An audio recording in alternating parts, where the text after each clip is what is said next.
Hello, campers. Grab your marshmallows and gather around the True Crime Campfire. We're your camp counselors. I'm Katie. And I'm Whitney. And we're here to tell you a true story that is way stranger than fiction. We're roasting murderers and marshmallows around the True Crime Campfire.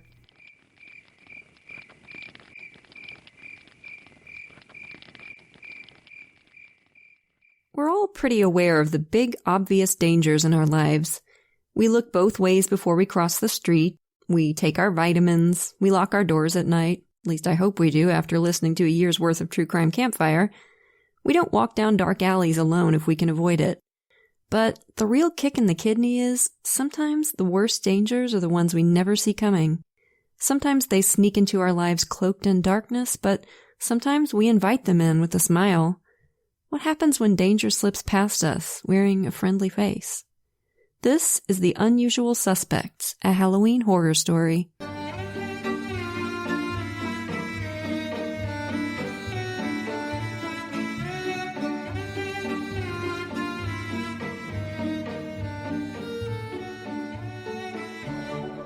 So, campers, we're in Napa Valley, California. Halloween night, 2004. 20-something roommates Adrian Insomnia, Leslie Mazzara, and Lauren Mianza were having a fun night. They'd been out earlier in the evening, they'd handed out candy to the neighborhood kids and oohed and awed over the cute costumes, and now they were settling in the cute little bungalow house they all shared to eat popcorn and candy and watch a DVD box set of the show 6 Feet Under. Damn, that sounds like a good time. It sounds so fun. And it's making me want popcorn and Halloween candy. Hell yeah. So, what's your favorite, campers? I'm partial to Reese's Peanut Butter Cups, but pretty much if it's chocolate, I'll eat it. Kit Kats.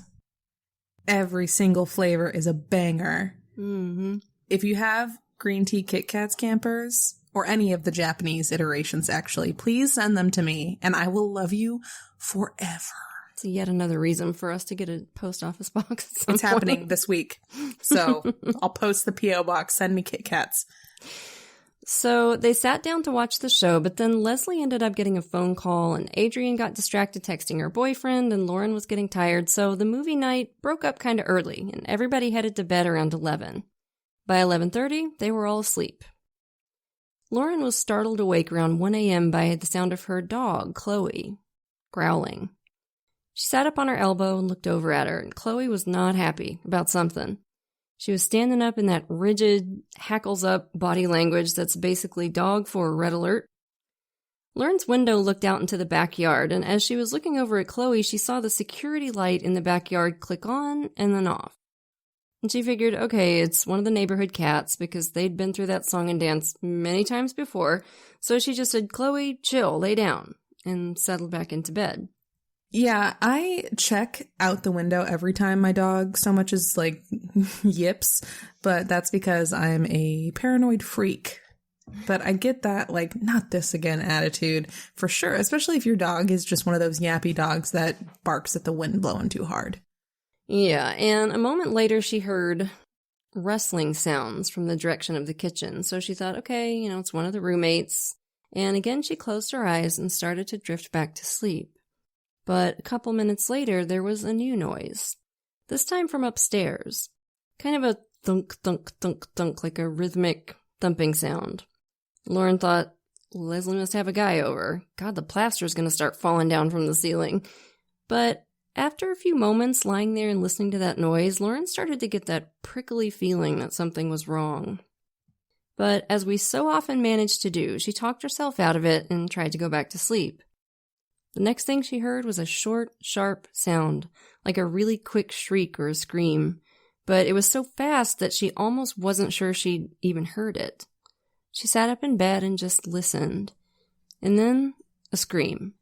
Piercing, unmistakable, this was a scream. Chloe jumped up, barking and growling, and ran over to the door. Lauren just froze for a few moments, like that so scared you can't move feeling. And then she heard Adrian's voice from upstairs screaming, "Oh God, oh God, oh God."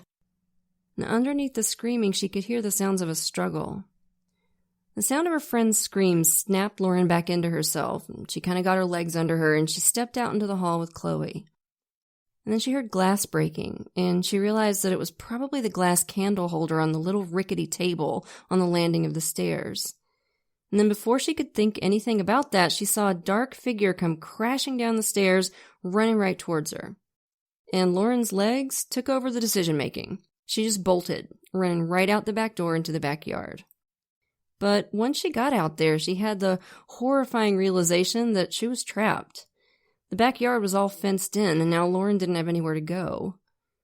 She was terrified, and she whirled around, kind of bracing herself to deal with this attacker, and suddenly she heard these weird, frantic, rattling noises, and she realized that the intruder was trying to get out the kitchen window and had gotten himself caught up in the blinds. But after a few moments, he got himself free, and Lauren watched him crawl through the window and just fly over the yard and jump the fence, and he was gone. He hadn't come after her. So Lauren ran back into the house. She heard Adrian crying for help, and she called out, "Adrian, are you okay?" Adrian said, "No, help me."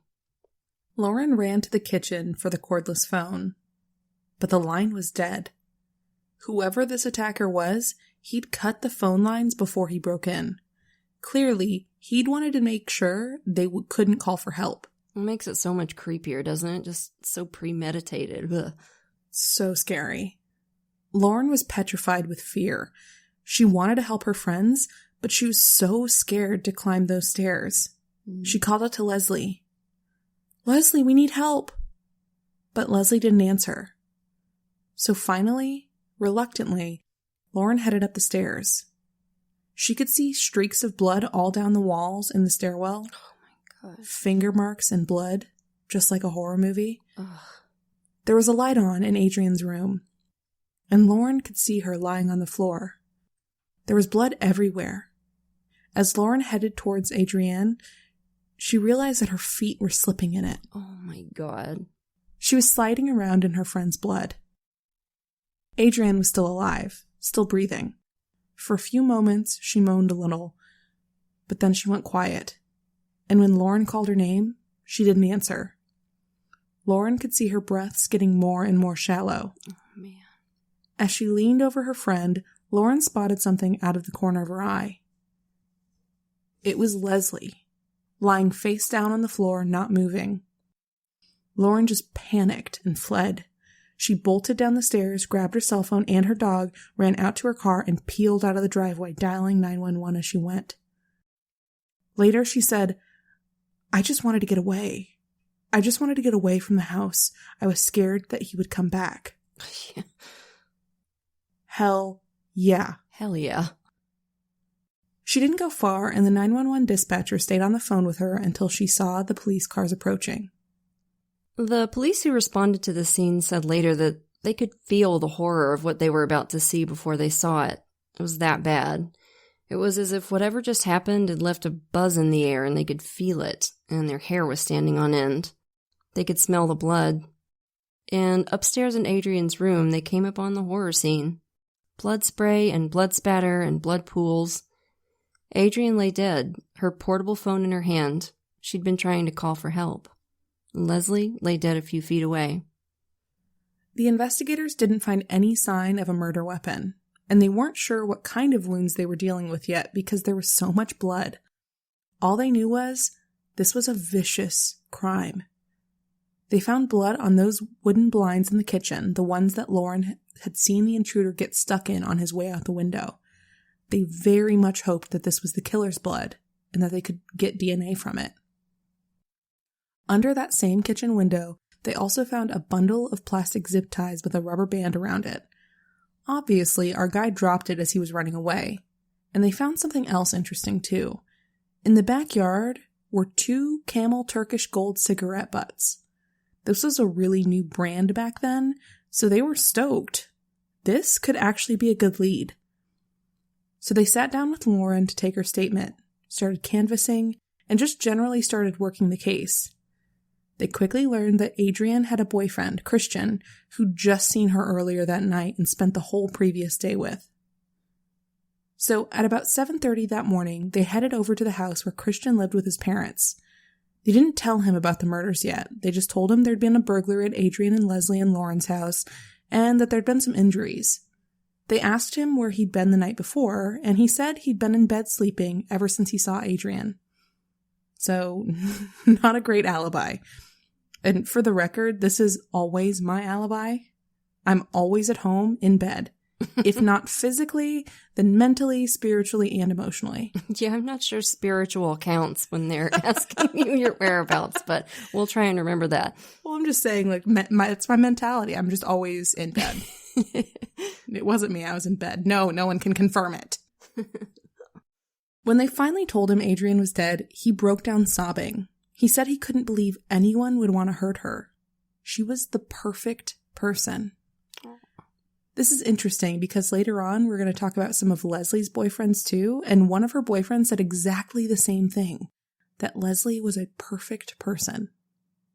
Christian and Adrian had met at a volleyball class. That's how she met Lauren too.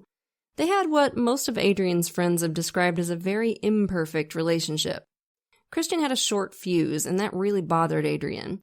She was opinionated and strong-willed, and she'd tell you what she thought, but she could also control her temper, and she didn't like it when other people couldn't.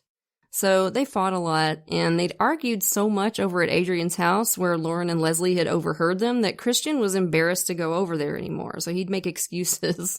If she wanted to see him, she had to come to his parents' place, which I'm sure was just super for two, red-blooded young people in love. So, anywho, Christian was uncomfortably aware that Adrian's roommates and friends didn't like him and thought she should dump him. But Adrian, nevertheless, was really into him. And campers, we've all been here. We have all been in that situation where we were with somebody who was bad for us and everybody was telling us to bail and we just couldn't do it. Or we've known somebody who we've been telling you need to bail and they just couldn't do it. Mm-hmm. And sometimes that's just because of really intense chemistry.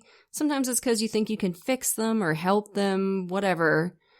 But heads up on that, by the way, you can't fix people. Can't do it. People cannot be fixed by other people. All right? They got to fix themselves, and they got to really want it and really put in the work. And you can't do it for them. And by the way, you don't get a medal for trying. Nope. You get trauma and a bunch of bills from your therapist. Yeah, take it from someone who knows. Their big relationship issue was that Christian was a commitment phobe. Said he'd just been burned too many times. Adrian tried to understand because, she loved him, but she also did a little bit of what you might call game playing, just to get under his skin a little bit. For example, she joined a club called the 2030 group of Napa. It was like a young professional singles club, the kind of thing you'd see on Sex and the City, And Adrian get all dressed up and go to their parties and dances and silent auctions and stuff, and she'd take pictures of herself with other guys, and then she'd make sure Christian knew about it. And Christian did the same kind of stuff to her, so they were off again, on again. So, of course, hearing all this troubled relationship stuff, the detectives were perking up their ears like excited little puppies. But the more they talked to Christian, the more they felt like he was telling them the truth. His alibi sucked, but the guy seemed genuinely devastated. He was just sobbing and talking about how he and Adrian had had a perfect day the day before the murder, like one of those you just remember forever. She was his best friend, he said. He'd been planning on asking her to get a place with him. So they were like, we don't know. We'll keep an eye on him. But Christian wasn't exactly suspect number one. They asked him if he could think of anyone who might want to hurt Adrian, and he said, yeah, actually, maybe I can. Leslie, he said, had an ex-boyfriend with the improbable name of Lee Youngblood Jr., and we're going to get more into him in a few minutes, campers, and whoo boy. But for now, what you need to know is that Lee had a crazy ex-girlfriend, TM. And for some reason, according to Christian, this girl hated Adrian with a violent passion. Not Leslie, Adrian. He wasn't sure why, but she'd mouthed off about it before, and, that was a possibility. And then there was a dude that Adrian had met at a Halloween party like 2 weeks earlier, and she'd apparently gotten a really creepy vibe off this guy. But nevertheless, Christian said he really couldn't imagine anybody specifically targeting Adrian. She was just so sweet. So they took some of Christian's blood for a DNA test and released him after about 4 hours of questioning. Adrian's mom, Arlene, was on vacation in Australia when her daughter was murdered, and she and her friend had just gotten back to their hotel after climbing this world-famous Sydney Harbour Bridge. And if you don't know, you actually have to get harnessed up to climb this thing. It's really high, and they had been all the way to the top. And Arlene said that when she got to the top of this bridge, she'd gotten this incredible rush of euphoria. And she had thought at the time how much Adrian would love to do this herself and how she wanted to come back with her someday. And later on, she said that she believes that that was Adrian's spirit just kind of washing over her in that moment because of this really intense euphoria that she got. When she got back to her hotel room, she had all these urgent phone messages from her other 2 daughters to call them, which is just terrifying. That's like a nightmare when you see you've missed like 27 calls and your heart just drops into your shoes. Her first thought was that something must have happened to her mother because her mother was elderly. But when she called her daughter told her, and Arlene just collapsed. And now she had to arrange for travel arrangements and, fortunately, she had her friend there to fly back with her. Arlene just kept thinking as she was flying back to California that Adrian wasn't even supposed to be there that night. Adrian was supposed to be in Hawaii on Halloween night for her best friend Lily's wedding. Lily had initially planned to marry her fiancé Eric on November 1st at a destination wedding in Maui, but a couple months earlier, Lily and Eric had a big rip-roaring fight, and Lily broke it off. They got back together a month or so later, but they decided to postpone the wedding indefinitely. Clearly, they had issues they needed to work on first. Yeah, that's smart. You should not get married if you have doubts. Right. I've known several people who went through with the weddings that they knew were a bad idea just because they'd already scheduled the venue and already told everybody about it, and I guess they were afraid to lose face. One of my friends told me as she was walking down the aisle, she was thinking with every step, go back, go back, go back, and she just couldn't bear to do it. And surprise, those people are all divorced now. But, bless Lily's heart, her first thought when she found out about Adrian's murder was, this is my fault. Because if she hadn't called off the wedding, they'd have been in Hawaii, and Adrian would still be alive. And that was really hard for her, as you can imagine. But anyway, we're going to talk more about Lily in just a bit. I just wanted to tell you that because it's so sad. So sad. I actually have a friend who everyone was arriving at the destination, and she called off the wedding. Good for her. Yeah. And of course, people it. are being nosy. And to be honest, I was like, what happened? Of course you were. It's none of my business. It's I say friend, an acquaintance. But I mean, listen, do what you got to do. Hell yeah. The $10,000 you're losing on your wedding is way less than a divorce. Absolutely. So Adrian's mom, Arlene, was totally broken. On the plane back from Australia, she just kept thinking, how am I going to live through this? Bless her heart. Once she got back to the States, she told the investigators, just as everybody else had, that she couldn't imagine who would have hurt her daughter. She did tell them that Adrian had received some creepy phone calls about a month ago, somebody breathing hard and saying gross sexual stuff, but that was weeks ago, and it hadn't happened since. She had no idea if it was connected. Actually, like Christian and most of Adrian's friends, Arlene suspected that the killer's main target was probably Leslie, not Adrian. Leslie was new to Napa, and she was a classic extrovert. Always going out, always introducing herself to new people, and she had a tendency sometimes to get involved with people before she really knew them, men included. That can get you in trouble sometimes. Mm-hmm. So Leslie. On the morning after the murder, the employees at Coppola Winery gathered around the main tasting room and got the sad news that their coworker, their friend, our Leslie, as they called her, had been murdered along with her roommate. Leslie had only worked at the winery for about 6 months, but she'd already made a bunch of really close friends there. Everybody loved her.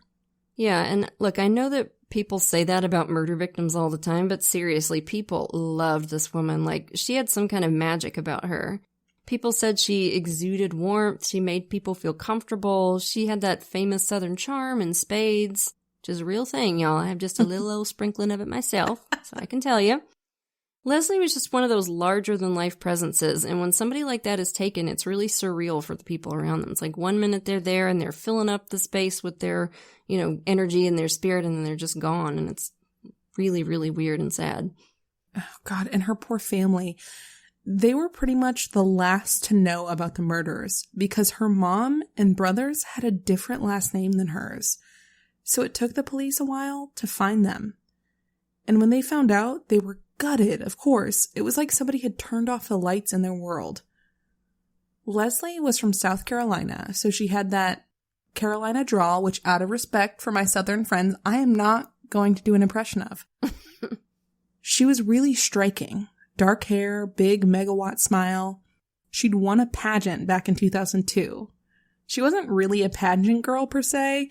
It wasn't the kind of thing that she'd have been into on her own. She basically entered it because one of her best friends, who was a pageant girl, dared her to, and damned if she didn't win. She may have entered the pageant kind of as a joke, but when she won, she decided that she really wanted to try and use it for good. So she worked with legislators in South Carolina to create Stephanie's Law, which requires reports of suspected child abuse to be recorded and cataloged so that officials can detect patterns of abuse. Yeah, it was a really important law, and Leslie was heavily involved in the creation of it and the passing of it. She also raised a ton of money for the Calvary Home for Children in South Carolina, which is a place for abused kids. So she was incredibly dedicated to her cause. Back in Napa, people were freaked, and rumors were flying. People were saying stuff like, well, she worked for Coppola Winery. Could this have something to do with Francis Ford Coppola? Is it a mob thing? Like, y'all know he's a film director, right? He's not actually in the mob, for God's sake. Yeah, the mob rumor is probably my favorite just because it's so ridiculous. But there was also a rumor that the three roommates were gay and this was a lesbian love triangle gone wrong. And others wondered, was it a serial killer? And even has the Zodiac killer come back? Yeah. Now, anybody who's spent a fair amount of time in a typical true crime Facebook group knows that there is no theory so bizarre that some super sleuth ain't gonna put it out there. And then get real pissy when people point out how dumb it is. Ted Bundy did not rise from the grave and kill this blonde middle-aged woman, Bethany. Stuff it. But BTK had just resurfaced around this time, and he was getting his gross rocks off, sending the cops cereal boxes and decapitated Barbies and all that kind of nonsense, and he hadn't been caught yet. So I guess you can kind of understand why people might think Zodiac. And by the way, just because I always have to say it whenever he comes up, you're the worst, Dennis Rader, you little turdlet. And if you ever happen to hear this, please, Dennis, watch that live stream I did one time where I made fun of your awful poetry. So because good. It will wound your little feelings and it will make me laugh. Okay, so autopsy results came back on November 2nd. The cause of death was sharp force trauma and exsanguination from multiple stab wounds. And Adrian, interestingly, had far more stab wounds than Leslie. Leslie had actually been killed very quickly and efficiently with just 1 or 2 stabs to the heart. So she died very quickly. Adrian, on the other hand, had been in a struggle. She had defense wounds all over her hands and arms and shoulders, and she had wounds on her face. She had wounds on her neck. There was a horrendous slash across her throat. Everywhere. I mean, this poor girl was brutalized. The medical examiner described it as a frenzied attack. So, overkill. Hatred. Rage. Neither of the women had been sexually assaulted, at least not that the ME could tell, so this crime seemed to have been about something else. The detective's job was to figure out what. And this is totally heart-wrenching. Best friend Lily said Adrian had always hated turtlenecks, but the gash across her throat was so bad that they had to bury her in one to hide it. Aww. That really hurt Lily to have to bury her friend in something she knew she'd hate. Yeah, that's awful. Forensics also discovered that, as they'd hoped, the killer had left his own blood on those kitchen blinds, so they had his DNA to put into CODIS and hope for a match. And even if they didn't get a match in CODIS, they could start taking DNA from boyfriends and sex offenders in the area, any suspect they could find, and maybe suss him out like that. It was a start, and the detectives got down to business to really dig into this investigation. Meanwhile, the media was going bananas. This kind of murder never happened in beautiful, well-to-do Napa, so it was a huge story. But the families and friends of the victims really hated the way the media were portraying their girls. They started referring to Adrian and Leslie as the beauty queen and the local girl. Wow, really? Leslie was the beauty queen because she'd won a pageant back in South Carolina, But, she was a lot more than that. She was interested in going to law school. She was doing this job at the winery and crushing it. She was smart. She was a good friend. And Adrian, for God's sake, the local girl, that's the best you can do for this girl who was the mom friend of her friend group and a terrific daughter and sister and a talented athlete and a brilliant engineer. Gross. So Adrian's friends Lily and Ben and her mom Arlene and Leslie's mom Kathy really worked hard to correct that perception. These were amazing women, both of them. And I'm going to give you just a thumbnail sketch of both of them, and then we're going to get into our roster of possible suspects. So we'll start with Adrian. Adrian was a born engineer. She was obsessed with Legos as a kid. And then in the 8th grade, she took this mechanical drawing class, and it was game over after that. That was when she realized what she wanted to do with her life. She was one of those vibrant, active people whose schedules make me exhausted just to think about them. She was on all kinds of sports teams all through her school years, and she was an awesome teammate, couldn't stand to see anybody in pain. And I love the story. When she was about 9, she went on this Girl Scout camping trip, and the girls were split up into pairs, and your partner was called your buttercup. This one girl, Amanda, was new, and so nobody picked her to be their buttercup, and she was just heartbroken about it. She climbed up a tree and, refused to come down because nobody wanted to be her buttercup. It's so sad.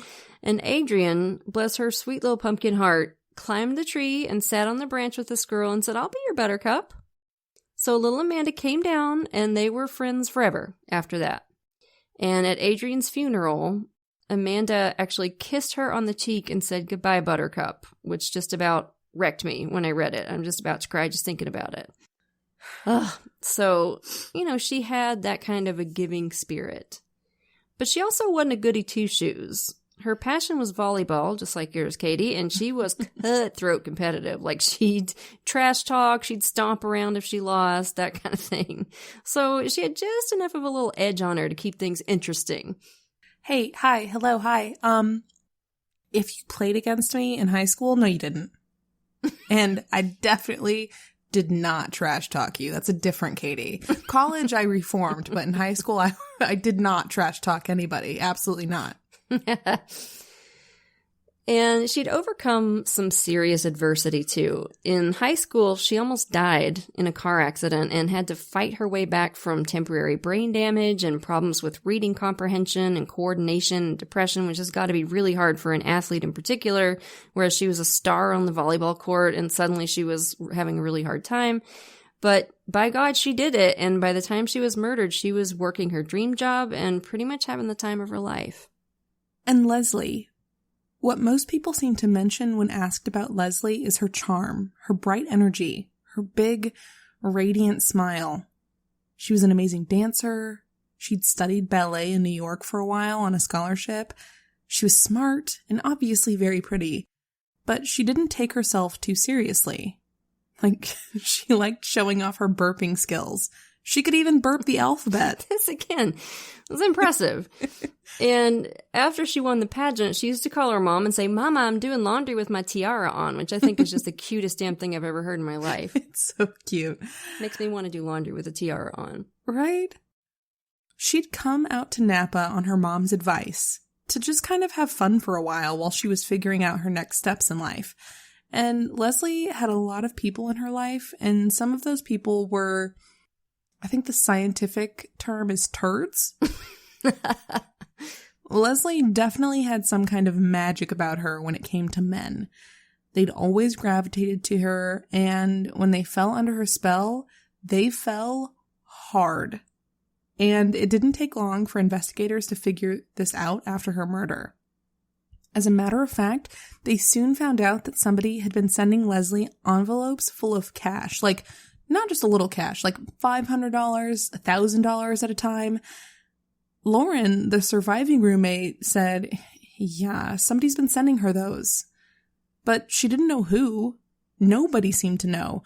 But they suspected it was probably a guy because, according to her friends, men like to buy Leslie stuff. Jewelry, flowers. One guy even bought her a car. Dang.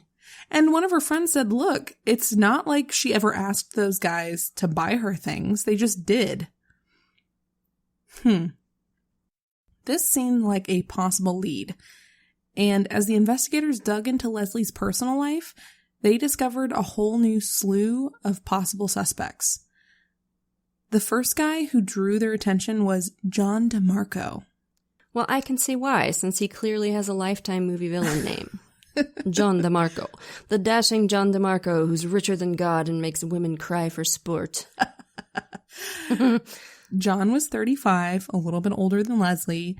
He was handsome and he projected that he was wealthy, but some of her friends had a bad feeling about this guy from the beginning.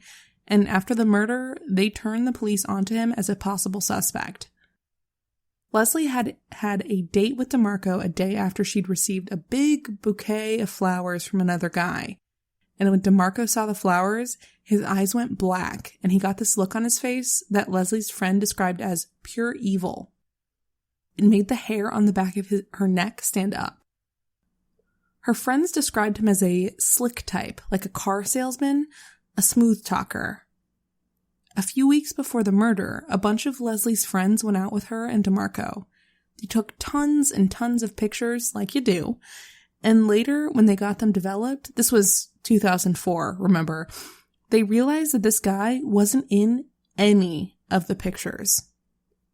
He had been with them all night and arranged to avoid being in a single photograph. Later on, they remembered that he would always insist on being the one who took the picture, or he'd just kind of scoot right out of the shot. Yeah. Creepy. Why didn't he want to be photographed?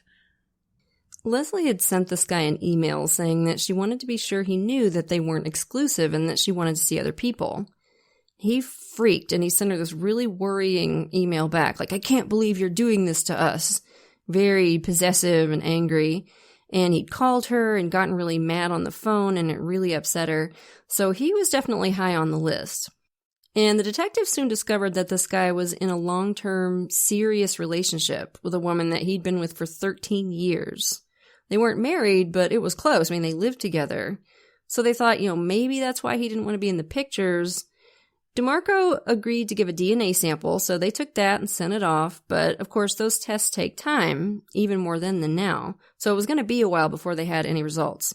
So this man is in what amounts to a civil union, and he's going to step to Leslie and act like she's the problem for establishing boundaries? Uh-huh. If there is one thing that John DeMarco has aside from a long-term relationship, it is the audacity. Aside from the long-term relationship and the Lifetime movie villain name. He has that too. he has 3 things, I guess. Yes. Okay, so now let's talk about the Youngbloods. Oh, campers. Buckle up for the Youngbloods. So, remember I told you earlier that Leslie got a phone call the night of the murder? In fact, she got 2 that evening, and as she went off to her room to take the call, she was like, oh God, this guy again. Well, this guy was Lee Youngblood Sr. Lee Youngblood Jr., if you recall, was the ex-boyfriend I told you about earlier who had the crazy ex who hated Adrian. Why Adrian and Leslie, I still don't know. That's so weird. Youngblood Sr. was Lee's dad. Now, stay with me, settle in, we're going to get into it. So, Leslie had seriously dated this guy, Lee Youngblood Jr. She met him in 2003 at a beauty pageant he was judging, interestingly enough. Lee Jr. reminded everybody of Matthew McConaughey, like real good looking, real southern, real easygoing, just all right. Came from a prominent South Carolina family. Daddy Lee Sr. was a prominent and wealthy attorney, and Lee Jr. was a player, and he knew it. He was a catch, and he knew that too. I wouldn't touch him with a 10-foot pole, but whatever, if you're into that sort of thing, he was catnip. He wore flashy, expensive clothes and Rolex watches, and he dated a lot, had women crawling all over him, because I guess they couldn't resist that Matthew McConaughey charm. Maybe they thought he's going to rip off his shirt and start banging on a bongo drum any minute. But when he first got a load of Leslie, it was like a movie. Like, their eyes met across the room and just whammo. Lee later said, I didn't know what hit me. Leslie actually turned him down for a date, though, and he wasn't used to that, which I think is just delicious. I love when that happens. He was really taken aback, like, wait, you don't want to go out with South Carolina's Matthew McConaughey? I don't understand. So he just kept calling and calling and calling and calling, and finally he sent her a big bouquet of pink roses, and for some reason this worked, and she said okay. And soon they were an item. Leslie fell madly in love with Lee. She wanted to marry the guy. And partly, I'm sure, this is because Lee was très romantique. He laid it on with a trowel. He was all candles and champagne and roses, always pink. Rose petals on the floor, rose petals on the bed, rose petals in the bathtub, rose petals in the toilet probably, just rose petals everywhere. He got her a pink rose dipped in 24 karat gold, y'all. And oh, the love letters, like just... Basically, Lee Jr. was like the good guy from the Lifetime movie. The one that you end up with in the end after you realize you didn't really want the bad boy.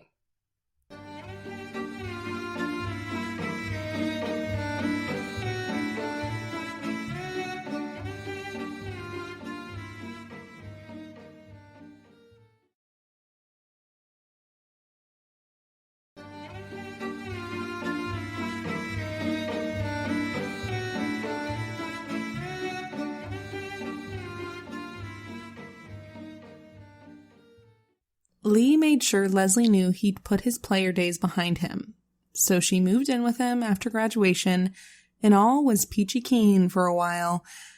Pink rose petals and champagne. But then Leslie started getting a little bit antsy about wanting to put a ring on it. She was hoping he was going to propose. They were planning a cruise to the Cayman Islands with Lee's family that year, and before they left, Leslie told her friends, "If he doesn't propose on this trip, that's it. I'm out." And apparently, Lee did intend to propose, bought a ring and everything, but for some reason, he didn't bring it on the cruise. Yeah, it's weird. Nobody to this day knows why, and he hasn't been able to give a straight answer. Just, I guess, got cold feet. And then, to make matters worse, while they were on this cruise, Leslie started getting creeped out by Lee's family. In particular, Lee's dad. She started noticing that he was paying her a little bit too much attention for her comfort. She'd be on the deck in her swimsuit, and Youngblood Sr. would be right there, making eyes, saying inappropriate stuff. Her boyfriend's dad was obsessing about her. And when they got back from the cruise, it only ramped up.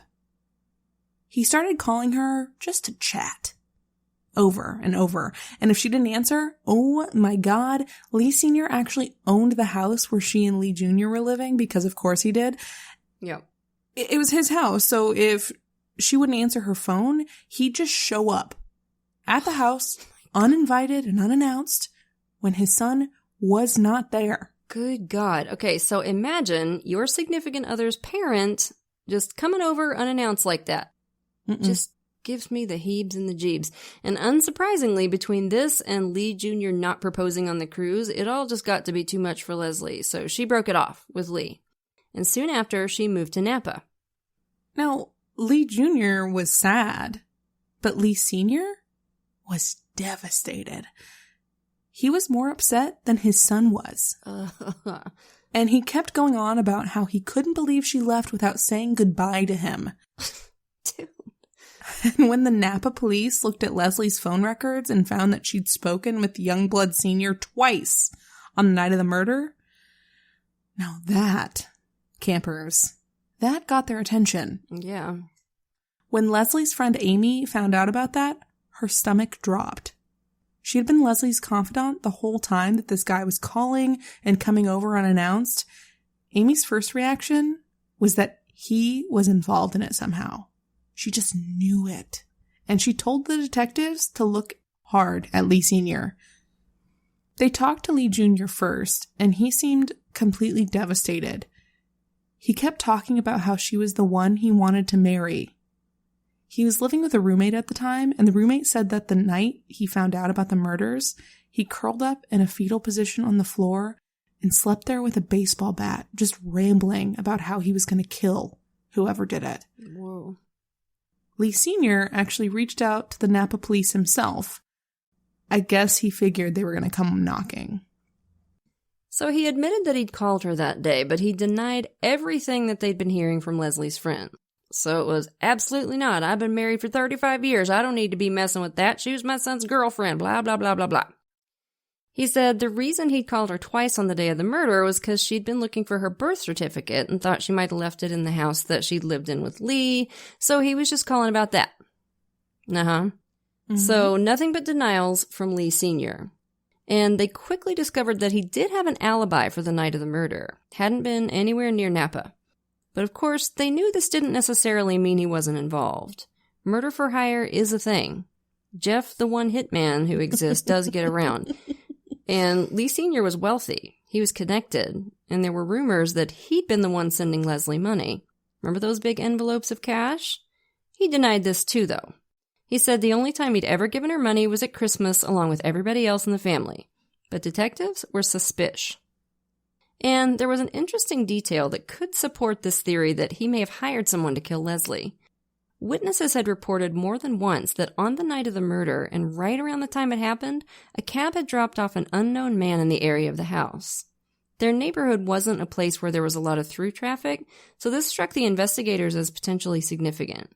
But obviously there were a lot of potential disgruntled exes in Leslie's past, not just Lee and his dad. We have yet to scratch the surface yet. And in fact, the detectives actually looked into quite a few guys that we don't have time to get into. So there was a guy, for example, named Grant East. Another Lifetime movie name. Yeah, and so is Lee Youngblood, by the way. They're all Lifetime movie names. So Grant East was the dude who bought Leslie a car. Leslie had told him when they were dating, they'd been dating about 3 months, that her car was running down, and he just said, all right, let's go get you one. And he took her car shopping that day. Which, holy shit, I certainly never had a guy offer to buy me a car. Her friends were pretty horrified. They were like, look, you're already telling us that you don't want to keep dating this guy. And, you know, it's true. She was already starting to lose interest in Grant at this point. So her friends were like, look, if you accept this big of a gift, he's going to assume that you're into him and you're not. And Leslie eventually ended up agreeing with them that this was probably a bad idea. So she drove the car around for a little while, but eventually she gave it back. And after that, y'all, this man built a website in Leslie's honor. After she dumped him. He built like a cyber shrine to Leslie. Now, if that doesn't make you go yikes, I don't know what's gonna. So this website, there was a picture of her in a low-cut dress and had this really gushy, syrupy bio underneath about what a special person she was. And then underneath that, a copy of the Robert Frost poem, The Silken Tent. Oh my God. And then there was also a part of the page called Mortalitas, which translates in Latin to of the dead. He had a picture of a dancing skeleton in a ballet pose, which is interesting because Leslie was a ballerina. This was before the murders, campers, to be clear. Grant, my dude, what the hell are you doing? Just, yeah, who does that? Who makes a frickin' website for a girl who just dumped them? No. I don't like it. It's creepy. And then there's Leslie's father, also known as the skeleton in the family closet. His name is Lenny Mazzara. Leslie didn't know anything about Lenny until she was 20 years old. Why? Well, because Lenny's in prison for murder. So Lenny was a tough guy from Long Island. He met Leslie's mom when they were really young, and they were together just long enough to get married and have Leslie. But their marriage fell apart when Leslie was still just a baby, and Lenny was cool about paying his child support. He wanted to be in Leslie's life, and he was taking pains to do that. But then, in 1980, when Leslie was 2, Lenny got in some trouble. He was managing the Rocco Marshall Band in Florida, and he started dealing drugs and doing some small-time crimes on the side. Rocco Marshall apparently owed $10,000 to this big drug dealer that Lenny worked for, and the dealer decided, okay, I will forgive this debt if you kill a guy for me. Now, Lenny hadn't been involved in anything like this before, but he agreed to do it. And in the process of committing this murder, a brutal stabbing, Lenny and his partner also ended up killing the target's poor girlfriend, who just happened to walk through the door in the middle of the murder. Oh, Lord. So, a horrible double murder, just like the one in Napa. Interesting, right? Lenny and the rest of the conspirators were caught, really quickly. Lenny is serving 2 life sentences plus 35 years for conspiracy. He says he's innocent, by the way. We should note that. Leslie didn't find out about all this until she was an adult. But since she did, she started visiting Lenny in jail, exchanging letters with him and phone calls. They'd become buds, basically. Lenny had photos of Leslie in his cell, and obviously he's in prison with some, bad dudes? So the investigators wondered if this could be related somehow. Did Lenny have enemies on the outside? Had one of his prison mates become obsessed with Leslie, gotten out and killed her? So they posed this question to Lenny when they went to the prison to tell him about his daughter's murder. And Lenny told them, yeah, that's actually possible. He did have enemies, he said. And he was crushed to think that Leslie and Adrian's death might have something to do with him. So, as you can see, campers, there was no shortage of potential suspects in Leslie's life. But of course, there was another victim too. Investigators were also looking at Adrian's boyfriend, Christian, and they were looking at the usual suspects too. Sex offenders in the area, people with violent rap sheets, and all that kind of stuff. And something tantalizing did come up during the investigation that seemed to suggest that Adrian might have been the main target. Yeah, shortly after the murder, a young man who worked as a busboy at one of Adrian's favorite restaurants took his own life. Adrian was a regular there, everybody knew her, and Leslie didn't go there. Rumor had it that this young guy had gotten a ride from a friend on the night of the murders, and the friend had noticed he had blood on him and scratches all up his face and arms. So they started looking into that. They even went to the trouble of acquiring the young man's remains and getting DNA samples, which they sent off along with all the others. Their friends really didn't know what to think. Adrian's best friend Lily was struggling even more than most. They were really close, like sisters. Lily was feeling this crushing guilt because, again, Adrian would have been spared if Lily hadn't called off the wedding to her fiancé, Eric. They spent a ton of time together, and they talked a lot about their guy troubles. Lily had all the inside scoop on Christian, and Adrian had all the inside scoop on Eric. Lily knew Christian was scared to commit, and she knew he was quick to temper. In fact, Lily had come to really dislike Christian because she'd heard so much bad stuff about him from Adrian. Y'all have been in that position before, right? Where you've heard so much crap about your friend's significant other that you just really can't like them anymore. Oh, yes, many times. And, I don't mean to harp, but I've talked about this before. And if all of your friends dislike your significant other, it's time to, reconsider the whole thing. I 100% agree with that. Adrian seemed to feel the same way about Lily's fiancé, Eric. At least she didn't think he was ideal for her friend. She knew he and Lily were really different. Lily was outgoing, whereas Eric was so quiet, he almost faded into the background.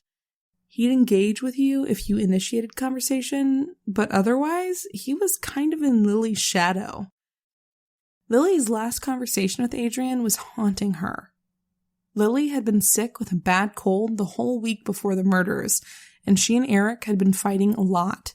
So when she saw Adrian at work a couple days before Halloween, and Adrian said she wanted to talk, Lily kind of put her off until later. Yeah, in fact, on Halloween night, the night Adrian died, Lily was actually trying to get in touch with her to vent about Eric. He'd gotten super drunk at this Halloween party and said some stupid shit and embarrassed her, so they had a big fight, and Lily left their apartment and went to stay with her parents for the night. And she tried to call Adrian, but she couldn't get hold of her. And that meant that the last time she'd spoken to her best friend was the time when she'd brushed her off. It was awful for her. Lily got really close to Adrian's mom, Arlene, after the murders. They started having lunch together. It was comforting for Arlene. And Lily had a strange, ambivalent feeling about the murders. She told 48 Hours that on the one hand she was obsessed with finding out who killed her friends, but another part of her was almost scared to have a face and a name to put on this person, to have a real live person to direct all that rage and hurt and grief at, which I completely get, actually. I could see that. that would be a burden to know who it was on some level. During that interview, which is really heartbreaking, Lily pleaded with viewers to call the detectives if they knew anything. She said she had to believe that someone close to the killer must have seen something, noticed him acting differently, something, after the murders. In January, just a few months after the murders, Lily and Eric went ahead with their wedding. They just decided they needed something good to focus on. And Adrian's mom, Arlene, went to the wedding and did a reading from Song of Solomon. They dedicated a song to Adrian. It was a really beautiful wedding, but the sadness permeated too. How could it not? By this point, DNA results were starting to trickle in, with no matches so far. Obviously, the person who did this hadn't been caught for a violent crime before. So the detectives decided to focus in on the cigarette butts they'd found at the scene, Camel Turkish Golds. They asked roommate Lauren, "Do you know anybody who smokes? Turkish Golds in particular?" At first she said no, but then she started thinking and she realized that she did have a vague memory of somebody smoking in their house. Took her a minute to figure out who it was, and then she's like, "Yeah, okay, Lily's husband Eric, the quiet guy, he smokes." So they went to try and find Eric to see if he'd give him a DNA sample, just to rule him out. He wasn't home, so they left a business card stuck in the door.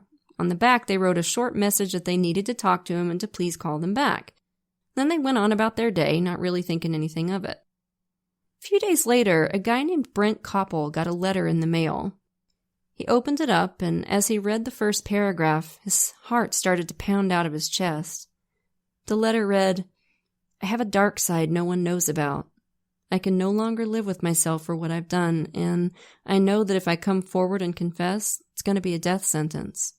It's going to mean death, and rather than give the government the satisfaction of taking my life, I'm going to take it myself. I don't consider this suicide. I consider it justice." The letter, both suicide note and confession, was signed Eric, his brother, Eric Koppel, Lily's brand new husband. Lily, Adrian's best friend, who had postponed her wedding to this man, and as a result of that, Adrian and Leslie were home on Halloween night instead of in Hawaii for the wedding.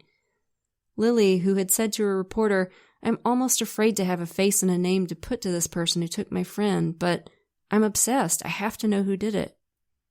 Who'd said, "Somebody out there has to know something. Somebody has to have noticed a friend of theirs acting differently." Whew. Talk about irony, y'all. Lily's husband, Eric, the quiet guy in the corner of the room. The letter went on to say that he had killed Adrian and Leslie because he was jealous of their closeness with Lily. He said he knew Adrian didn't like him. Adrian and Lily had been planning a big trip together. They'd arranged it while Lily and Eric were broken up, and they were still planning to take it. Adrian was taking his place, he thought, in Lily's life, and Lily was, as he put it, the singular light in my dark existence. Oh, for God's sake. When your partner starts talking like that, campers, that is a flaming red flag. Yeah, you shouldn't be the only good thing in somebody's life. No, that is a huge red flag. Run screaming. I have a dark side no one knows about. Damn. Also, fuck off, Eric. Fuck right off. So, Eric Koppel's family members were all getting these letters on the same day. And it's a good thing the mail in California was quick as it was. Eric assumed that the letters would take longer to reach people than they did.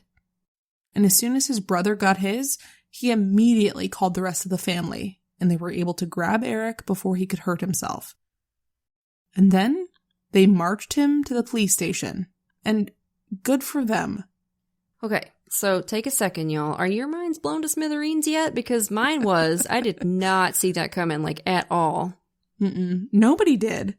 Everybody was completely stunned. He was such an unassuming guy. So much so that Adrian's friend Ben, who had been at Eric and Lily's wedding, had to think for a minute before he recognized the name. But later, he remembered that at the wedding, when they played the memorial song for Adrian, Eric was the only person who didn't get up and dance to it. He thought it was a little weird at the time, but he figured, maybe he was just too shy or too tired. So obviously, the investigators sat Eric down to take a statement. They talked to him for 6 hours, got him a pizza and some cigarettes, and he laid the whole thing out. He and Lily had been to a Halloween party that night. They were playing a drinking game, and he'd gotten hammered. He ended up saying something, I don't know what, unfortunately, that really embarrassed Lily. Apparently, his drinking was something they fought about a lot. She didn't like how he got when he was drunk.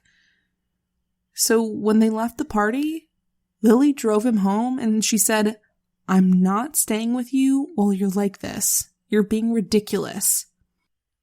They had kind of an argument, and Lily was basically like, sleep it off, dumbass.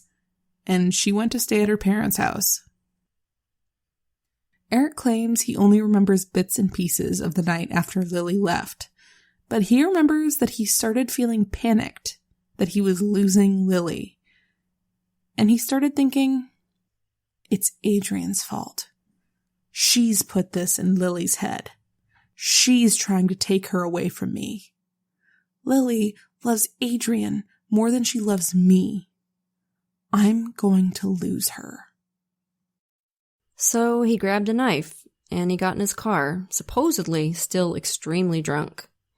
He says he remembers standing outside the bungalow for maybe half an hour, smoking cigarettes and just staring at the house, trying to psych himself up for what he was going to do, I guess, or maybe trying to talk himself out of it. I don't know. But then he entered the house. There was an unlocked window, unfortunately. He said that he remembers going up the stairs. He remembers encountering the dog Chloe and Chloe growling at him. He claims that he went into Adrian's room and curled up on a pile of clothes on her floor and tried to go to sleep, which I find really weird and dubious. Mm-hmm. And that then he saw a light go on and Adrian saw him. He says she shouted and hit him in the head with something, and then he just blacked out for a while. He said his only thought before he blacked out was that he didn't want her to start screaming and get him into trouble. So he claims he blacked out, and then he says he remembers Leslie coming into the room and hitting him or screaming or something like that. He vaguely remembers striking out at Leslie, he says, and then the next thing he knew, he was just crashing down the stairs and cutting himself on something and fleeing out that kitchen window. So, according to Eric, he didn't remember much about the actual murders, but he said he did remember that when he got home, he made a fire in the fire pit in his and Lily's backyard and burned his clothes. He said he doesn't remember what he did with the knife. Now, some of the elements of his story definitely do not line up with some of the evidence. So, for example, he didn't mention the zip ties or cutting the phone lines, which of course are both elements of premeditation. So if you ask me, that's a very self-serving statement. Yeah, and the whole story is, oh, well, she hit me, and so I got mad and blacked out. I absolutely think that's bullshit. Ridiculous. He's full of shit. Yeah, I think so too. But anyway, that's his story. For a while, there was talk of taking it to trial. The DA was talking about seeking the death penalty. But eventually, they came to a plea agreement. Eric pled guilty to 2 counts of first-degree murder, and they agreed on a sentence of life without parole. No chance of appeal or clemency. He's gonna die in prison, full stop. Adrian's mom, Arlene, said that she later remembered something from the day of Eric and Lily's wedding. While she was doing her reading from Song of Solomon, she said Eric was watching her really intently, looking right into her eyes, and he seemed sad. At the time, she'd found it touching and sweet because she figured he was feeling sad about Adrian, but now? Who knows what he was thinking. At Eric's sentencing, people spoke about what Adrian and Leslie meant to them, of course, and then Lily stood up to speak. Remember, Lily had gotten close to Arlene after the murders. Lily was her living connection to Adrian, and she meant a lot to her. Arlene said when she found out Eric was the killer, it was like finding out about the murders all over again, because this was Lily's husband, and she loved Lily so much. And, of course, we can't know what Lily was going through. I can't even imagine, but I don't think anybody expected this. One of the first things out of Lily's mouth at the sentencing was, Eric, there's nothing you could ever do that would make me love you less. Later, she talked about how in addition to the horrible pain of losing Adrian and Leslie, they were also now having the pain of watching an, quote, admirable and beautiful man go to prison for the rest of his life. Oh my God. Lily, honey, no. Oh my God. In front of Adrian's mom and Leslie's. I mean, I get it. You love him. It's going to take you time to process this. I'm not judging you for having those feelings at this stage of the game, but for the love of all that is holy, girl, don't say it in public. I can't even imagine what that must have been like for Arlene. Like, it just must have been crushing.